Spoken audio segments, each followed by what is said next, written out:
Hello students, आज हम biomolecule में एक टॉपिक और पढ़ने जा रहे हैं जिसका नाम है RNA. RNA means ribo nucleic acid. Basic जो स्ट्रक्चर होती है आरएनए की वो डीएनए के समान होती है, लेकिन कुछ डिफरेंस होते हैं। जैसे आरएनए में राइबोज शुगर होती है, डीएनए में डीऑक्सीराइबोज शुगर होती है। आरएनए में यूरेसिल बेस प्रेजेंट होता है थाइमीन के स्थान पर।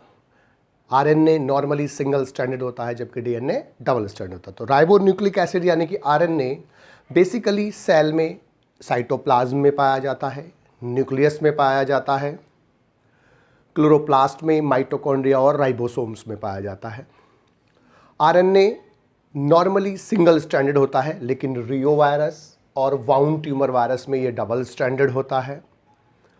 आरएनए का मेन फंक्शन प्रोटीन सिंथेसिस को कंट्रोल करना है, लेकिन ये कुछ वायरसेस में एक्सेप्शनली जेनेटिक मटेरियल की तरह भी काम कर सकता है, जहाँ पर डीएनए जेनेटिक मटेरियल नहीं होता है।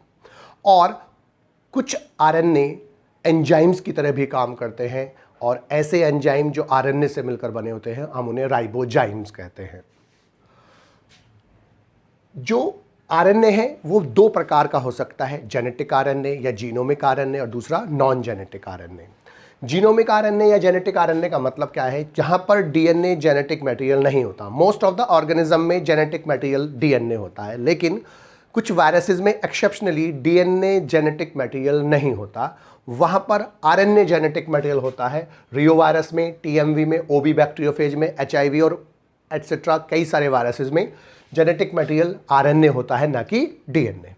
अब आरएनए दूसरा टाइप का हो गया non genetic RNA. Non genetic RNA वह आरएनए होता है जो जेनेटिक मटेरियल की तरह काम नहीं करता और वो प्रोटीन सिंथेसिस को कंट्रोल करता है, प्रोटीन सिंथेसिस में इन्वॉल्व होता है।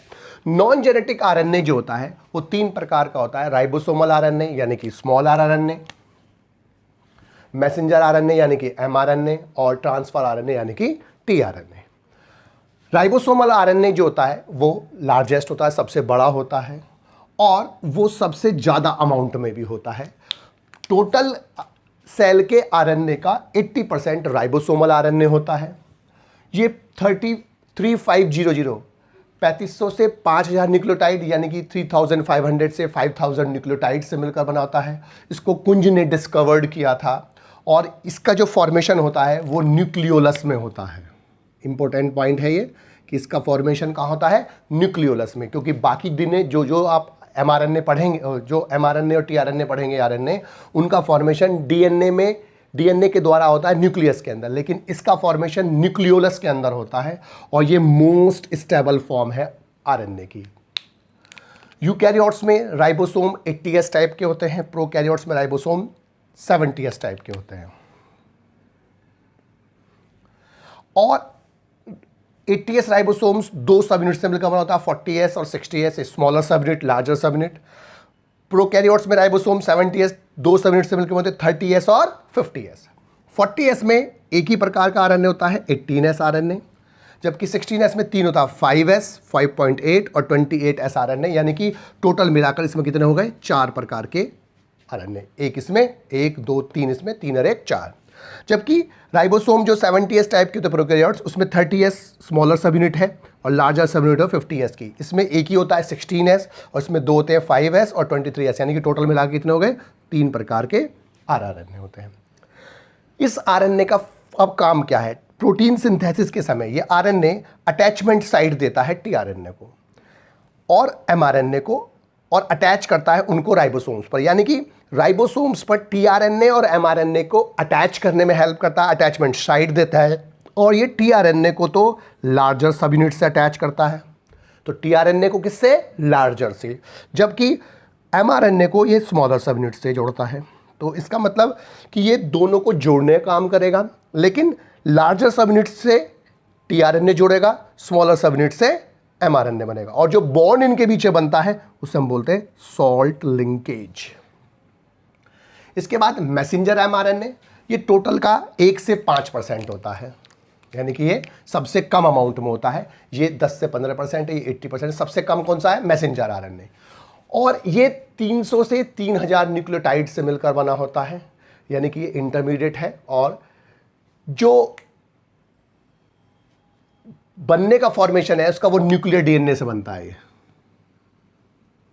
और इसके बनने को हम क्या बोलते हैं? ट्रांसक्रिप्शन। यानी कि डीएनए से एमआरएनए के बनने को हम क्या बोलते हैं? ट्रांसक्रिप्शन। या हम ये भी कह सकते हैं कि जेनेटिक इंफॉर्मेशंस का डीएनए से एमआरएनए में जाना, transfer of genetic information from the DNA to the mRNA is called transcription. इसको हग्सले ने, वॉल्किंस ने और एस्ट्रकन ने डिस्कवर्ड किया था, लेकिन एमआरएनए नाम जैकब एंड मोनार्ड ने दिया था।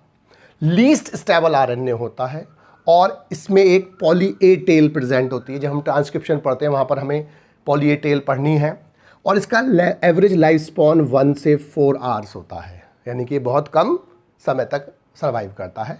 इसका फंक्शन क्या है? ये इन्फॉर्मेशन को लेकर आता है प्रोटीन सिंथेसिस की डीएनए से। यानी कि डीएनए की इन्फॉर्मेशन प्रोटीन सिंथेसिस के लिए कहाँ पहुँचती है? साइटोप्लाज्म में। तो डीएनए की जो इन्फॉर्मेशन साइटोप्लाज्म में आती है प्रोटीन सिंथेसिस के, जिसके हिसाब से अमीनो एसिड क्रम में लगने स्टार्ट होते हैं according to the sequence, according to the information, उस इन्फॉर्मेशन को लेकर आने का काम कौन करता है? एमआरएनए। अर्थात ये मैसेज लेकर आता है, इन्फॉर्मेशन लेकर आता है डीएनए की साइटोप्लाज्म में आकर, और उसके हिसाब से अब अमीनो एसिड जुड़कर पॉलीपेप्टाइड चेन और प्रोटीन का फॉर्मेशन करते हैं।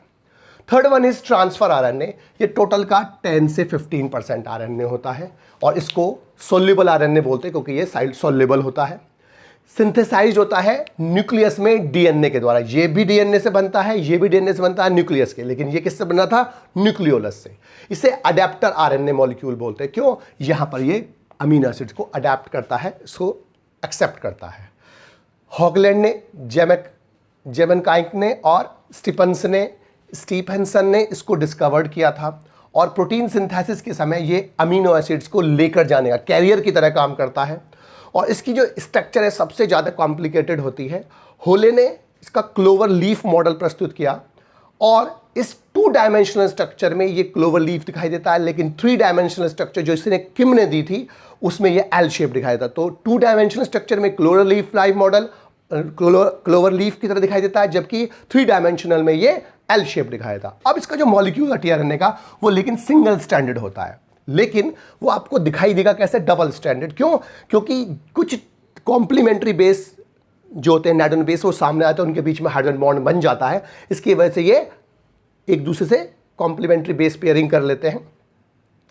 और जो इसका 3 प्राइम एंड है, इस 3 प्राइम एंड पर एक सीक्वेंस होती है CCA सीक्वेंस, जबकि 5 प्राइम पर जो प्रेजेंट होता है वो होता है गुआनिन प्रेजेंट होता है। तो 3 प्राइम पर कौन प्रेजेंट है? CCA सीक्वेंस, उससे अमीनो एसिड जुड़ता है। और 5 प्राइम एंड पर क्या प्रेजेंट है? गुआनिन प्रेजेंट होता है। 3 प्राइम एंड को एक्सेप्टर एंड बोलते हैं क्योंकि ये अमीनो एसिड को बाइंड करता है। और अमीनो एसिड किससे बाइंड होता है? अपने COOH कार्बोक्सिलिक ग्रुप की सहायता से जुड़ता है। मॉलिक्यूल जो है टीआरएनए का वो फोल्डेड हो जाता है क्योंकि जो कॉम्प्लीमेंट्री बेस पेयर्स होते हैं वो आमने सामने आ जाते हैं और वहां पर उनके बीच में हाइड्रोजन बॉन्ड बन जाता है। और लेकिन कुछ स्थानों पर यहां पर हाइड्रोजन बॉन्ड नहीं बनते। क्यों? यहां पर नॉर्मल नाइट्रोजनस बेस पेयर्स के साथ साथ कुछ अनयूजुअल नाइट्रोजन बेस प्रेजेंट्स होते हैं और उनका नाम होता है 3 आइनोसाइन आई, सूडियो यूरेसिल साइन और डाइहाइड्रोयूरिडिन DHU। इन अनयूजुअल नाइट्रोजनस बेस के कारण इनके बीच में हाइड्रोजन बॉन्ड नहीं बन पाते और यहां पर हाइड्रोजन बॉन्ड ना बनने के कारण इनको अब लूप बोलते हैं। ये जो लूप्स होते हैं ये बेसिकली 3 होते हैं: टी साइन सी लूप, एंटीकोडॉन लूप और DHU लूप। जो टी साइन सी लूप है ये DHU लूप है, ये रिकॉग्नाइजेशन लूप और एंटीकोडॉन लूप, और ये टी साइन सी लूप है।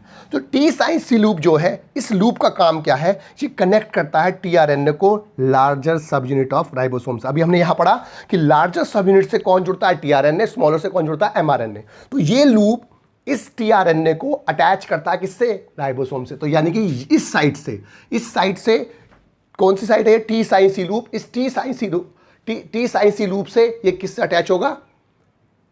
लार्जर सबयूनिट ऑफ राइबोसोम से।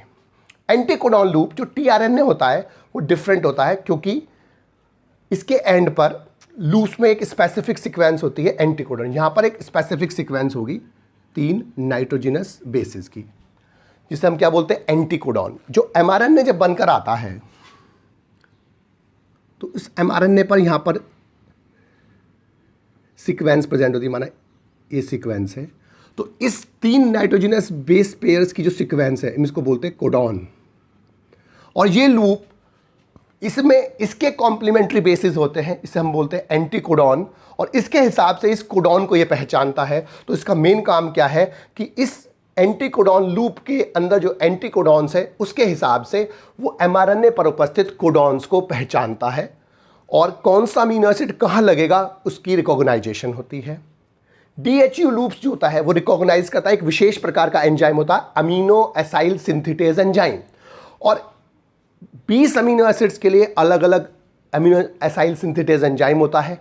और अमीनो एसिड प्रोटीन सिंथेसिस से पहले इनएक्टिव फॉर्म में पड़े रहते हैं, लेकिन यह एंजाइम उन अमीनो एसिड्स को एक्टिवेट करता है, और एक्टिवेट करने के बाद अमीनो एसिड आकर जुड़ना स्टार्ट होते हैं। तो इस DHU लूप का काम क्या है कि रिकॉग्नाइज करता है specific amino acyl synthetase enzyme को, और ये एंजाइम स्पेसिफिक अमीनो एसिड को एक्टिवेट करते हैं और वो इसके 3 प्राइम एंड से जाकर अटैच हो जाते हैं।